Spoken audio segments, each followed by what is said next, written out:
From KVUE News in Austin, you're watching Texas This Week with Ashley Goodo.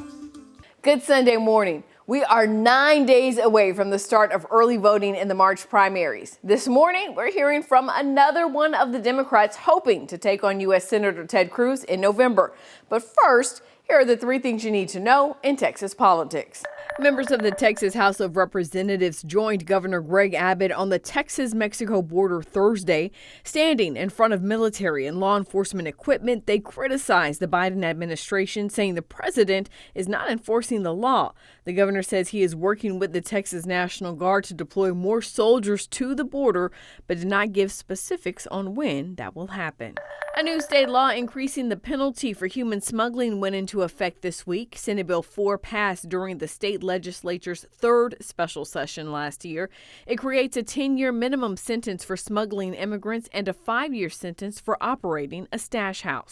The cost to fight the whistleblower lawsuit against Texas Attorney General Ken Paxton is reaching hundreds of thousands of dollars. KUT's The Texas Newsroom obtained documents showing the private law firm hired by the Attorney General's office to defend Paxton has charged the state more than $697,000 as of January 1st. Other charges bring the total bill to the state to more than $700,000. In 2020, 4 of Paxton's top aides filed a whistleblower lawsuit claiming Paxton fired them after they accused him of misusing his office. The lawsuit and a proposed settlement led to Paxton's impeachment and trial, where he was acquitted. Last month, Paxton's team filed a document with the court stating he would no longer contest the lawsuit and instead accept the court's decision to save taxpayers money. But many lawmakers, political and legal observers see it as a move to try to avoid a deposition. U.S. Senator Ted Cruz is expected to easily clinch his party's nomination during the primary election next month. Meanwhile, 9 Texas Democrats are vying for the chance to challenge him, including Meri Gomez, a small business owner and community advocate from the Rio Grande Valley. This morning, we're hearing why she wants to be the next senator from Texas. First, tell our viewers a little bit about yourself and why you're running for the U.S. Senate.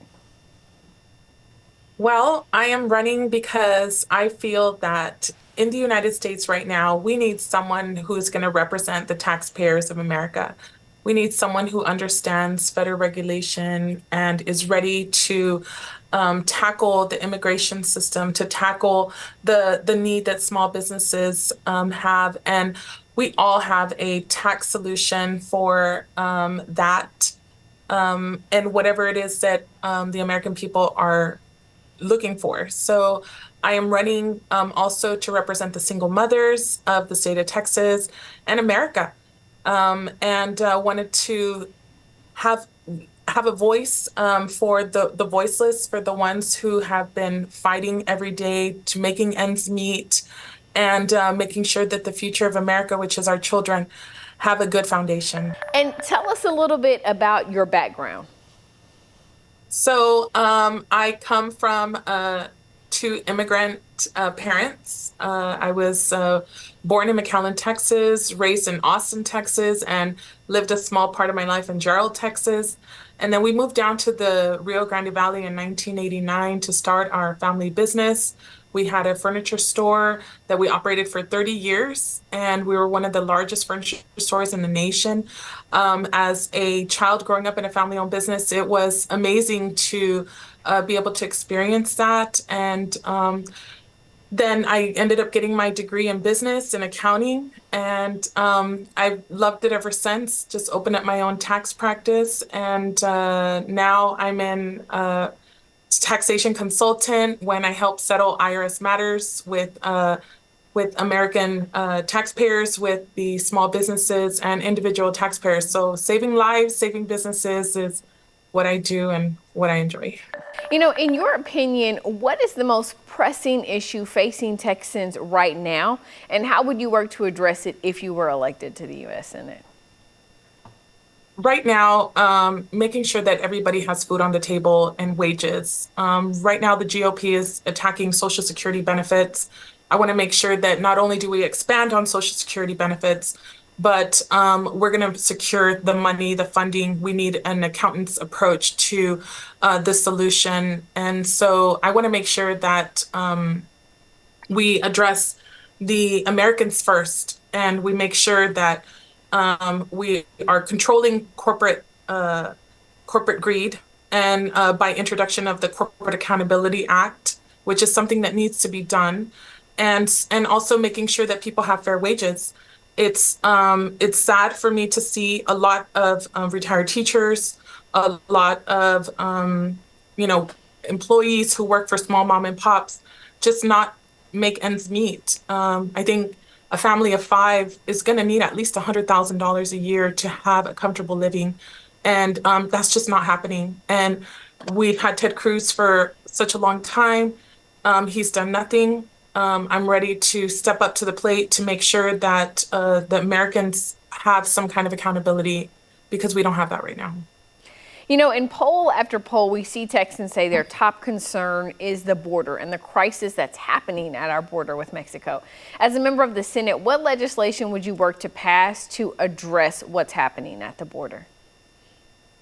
Well, for sure, we want to make sure that the immigrants who are coming over are able to put food on their tables to work. So what I want to do is pass a common sense immigration reform bill that will include Internal Revenue Service language to make sure that we incorporate them into the American taxpaying system. So right away, I have an idea for the immigration tax reform, because as a preparer of I-10 applications, I've seen firsthand what a lot of these immigrants are going through, and they're ready to pay their taxes. They're ready to find a path to citizenship. So we need to embrace this workforce that God has blessed us with, and we need to make sure that we include them, because America was founded on immigrations and immigrants, and we need to continue that. You're running in a crowded field. And, you know, the latest poll number shows that Colin Allred has a really solid lead over the rest of the candidates. Talk to us about what makes you different and why you think voters should elect you this March. I know my campaign does not have a lot of money, but the fact that I'm polling at 3rd place and I'm actually polling, period, with no money goes to show that we have a message that's resonating with the American people. And so I'm not only going to fight for the people of Texas. I'm going to fight for America. We're going to fix the government. I want to make sure that people are accountable. And that's one of the things that I can do. At the end of the day, I think it's an honor to be in this list of wonderful candidates. Colin and Roland have been fighting for the Democratic Party longer than I have, and of course making a lot of groundwork. But we need something new. We need something new, something that Ted's afraid of. And a Latina educated woman, I think, is going to be something that will really, really drive people to the polls and get Ted out and get somebody in there that's really going to fight for the people. Remember, early voting starts in just 9 days on February 20th. If you are eligible to vote by mail, you can request your ballot now. That request has to be received by February 23rd.